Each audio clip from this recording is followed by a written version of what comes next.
पहा सुगंधा, आता तू कोणाच्या घरची सून होणार आहेस, म्हणून मला तुझ्याशी काही महत्वाच्या गोष्टी बोलायच्या आहेत.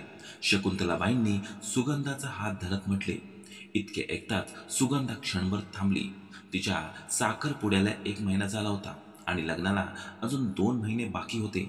आज ती आपल्या आई वडिलांसोबत, होणाऱ्या सासू सासऱ्यांसोबत आणि मंगेतर अशोकसह शॉपिंगला आली होती. सगळ्यांनी ठरवलं होतं की एकत्र खरेदी केली तर वस्तू दोघांच्याही आवडीप्रमाणे घेतल्या जातील.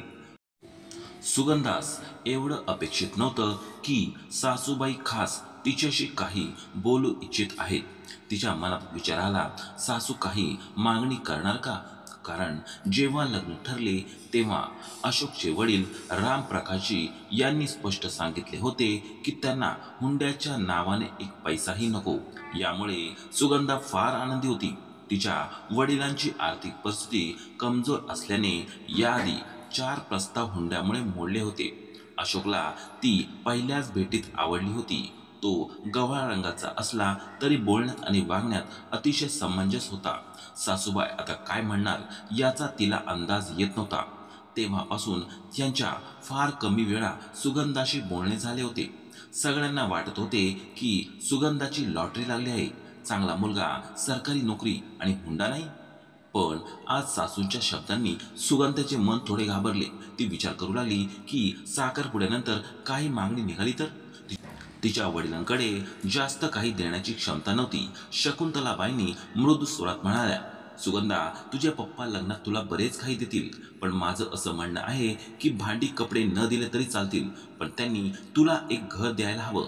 कारण मुलीचं स्वतःचं घर नसतं, तुझ्या नावाचं तरी एक घर असावं. हे ऐकून सुगंधा चक्रावली. सासूबाईंनी घराची मागणी जणू काही खेळण्यासारखी सहज केली होती. ती म्हणाली, मम्मीजी, माझ्या पप्पांकडे एवढे पैसे नाहीत की ते घर देतील. शकुंतलाबाईंच्या चेहऱ्यावर थोडी उदासी आली. मग एकच सांगते बाळा, मनाने मजबूत हो. उद्या जर कोणी तुला आपल्या घरी जा असं म्हटलं आणि मायकेत तुला सांगितलं की सासरचं तुझं घर आहे, तर काय करशील? सुगंधा गोंधळली. काय म्हणत आहात मम्मीजी? काही समजत नाही, ती विचारलं. शकुंतलाबाईंनी मंद हसल्या. भाऊ, माझं लग्न होऊन इतकी वर्ष झाली. कित्येकदा माझ्या नवऱ्याने रागात म्हटलं, आपल्या घरी जा, आणि जेव्हा मी मायकेत गेले तेव्हा तिथले लोक विचारायचे, तू आपल्या घरी कधी जाणार? आयुष्यभर यातच गोंधळले की माझं खरं घर कोणतं आहे. त्याचा आवाज दाटून आला. या वेदनेचं भान सुगंधाला आलं. ती सासूंच्या गळ्यात पडली आणि तिच्या डोळ्यातून 2 अश्रू ओघळले. ती म्हणाली, माझ्या मम्मीलाही गुस्स्यात हेच ऐकावं लागतं. खरंच का मम्मीजी, मुलींचं स्वतःचं घर नसतं का? शकुंतला म्हणाल्या, असं नाही ग. मुलगी आत्मनिर्भर असेल तर स्वतःचं घर उभं करू शकते. पण मी असं मानते की मुलगी 2 कुटुंबाची नाती सांभाळते.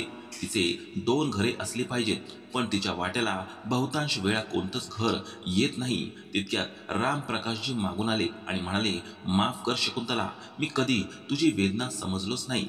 खरं तर माझं घर पण दाखवलं ते तुझ्यामुळेच. तुझ्याशिवाय हे फक्त विटा आणि सिमेंट आहेत. आज तुझ्या बोलण्यातून मला जाणवलं की तुला मी किती वेळा दुखावलं. आता पुढे तुला कधी हे घर परकं वाटणार नाही, कारण तू आहेस म्हणूनच हे घर आहे. शकुंतलाबाई अश्रूंनी डोळे पुसत आपल्या नवऱ्याकडे पाहू लागल्या. त्यांचा हा प्रेमळ स्वरूप त्यांनी कधीच पाहिला नव्हता. सुगंधाही मोकळी झाली. तेवढ्यात अशोक आला आणि म्हणाला, आणि सुगंधा, तूही निश्चिंत राहा. आपल्या घरात कोणालाच परकं वाटणार नाही. हे घर सगळ्यांचं आहे. प्रत्येकाचा सारखाच अधिकार आहे, नाही का मम्मी? शकुंतलाबाईंनी त्याच्या डोक्यावरून हात फिरवला आणि म्हणाल्या, तू माझा राजा मुलगा आहेस. आज तू अशी गोष्ट बोललास यापेक्षा मोठं समाधान नाही. शकुंतलाबाईंनी आयुष्यभर खूप काही सहन केलं होतं, पण त्यांनी आपल्या मुलामध्ये स्त्रियांबद्दल आदर आणि समता रुजवली होती.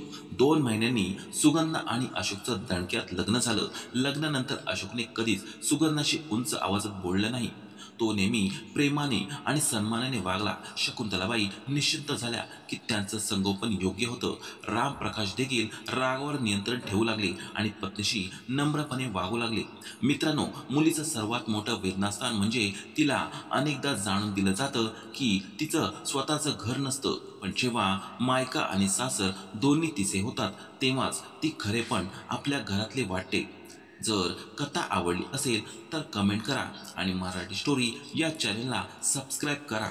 धन्यवाद.